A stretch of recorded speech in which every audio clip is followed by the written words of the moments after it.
Voting early, and in droves, over 22 million ballots are already in. By Dougal K. Patel, October 31, 2016.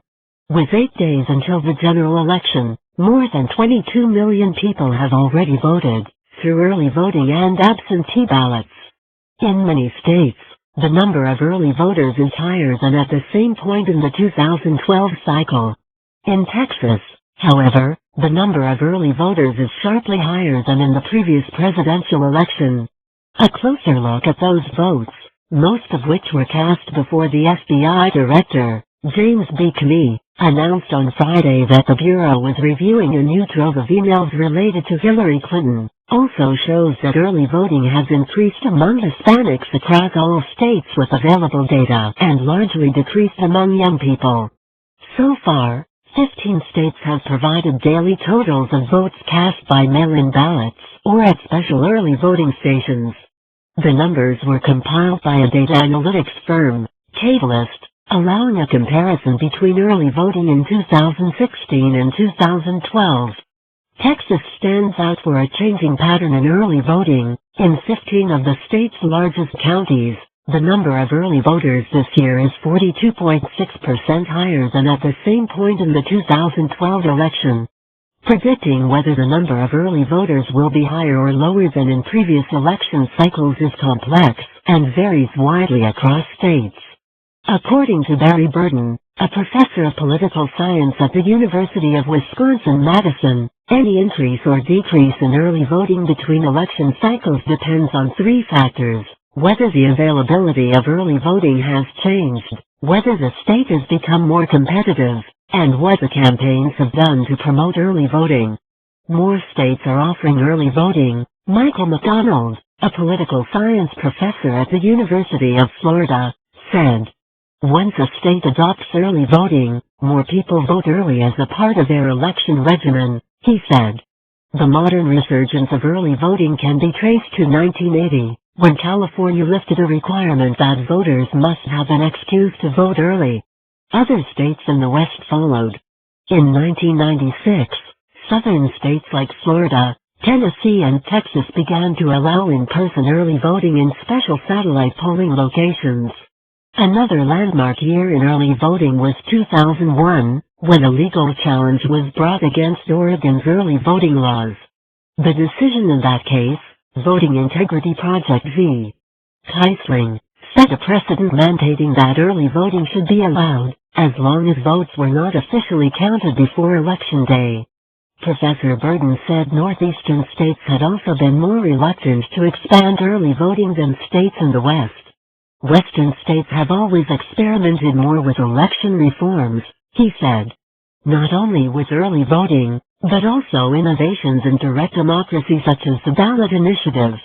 After the decision in Oregon, early voting spread across much of the country. However, early voting options are typically more limited in northeastern states with divided legislatures. According to Professor McDonald, that is, in part, because Republican lawmakers in those states tend to see early voters as favoring Democrats. While most states have expanded early voting opportunities, some states like Arizona and Ohio that have Republican-led legislatures have moved to further restrict early voting. The restrictions include cutbacks on the collection of mail ballots and reducing the time when early voting is allowed, according to a report from the Brennan Center for Justice at New York University. As of October 28, 12 states had provided data on early voters by party registration. Those states do not reveal the number of votes cast for the candidates.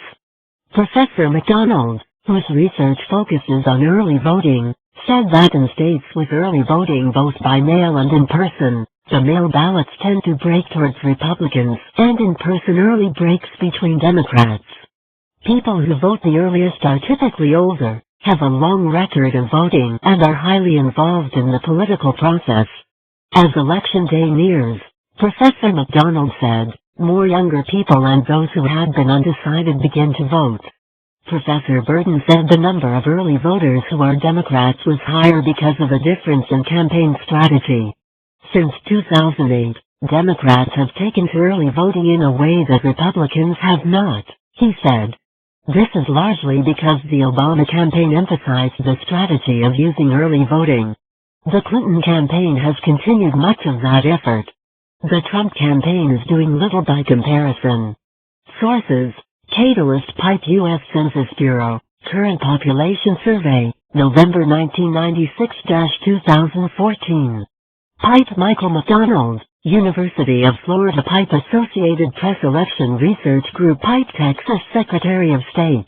Note: early vote totals compare 10 days out from the election for Maine, 11 days from the election for Arizona, Colorado, Iowa, Michigan, Utah and Virginia, and 12 days from the election for Alaska, California, Georgia, Nevada and Wisconsin.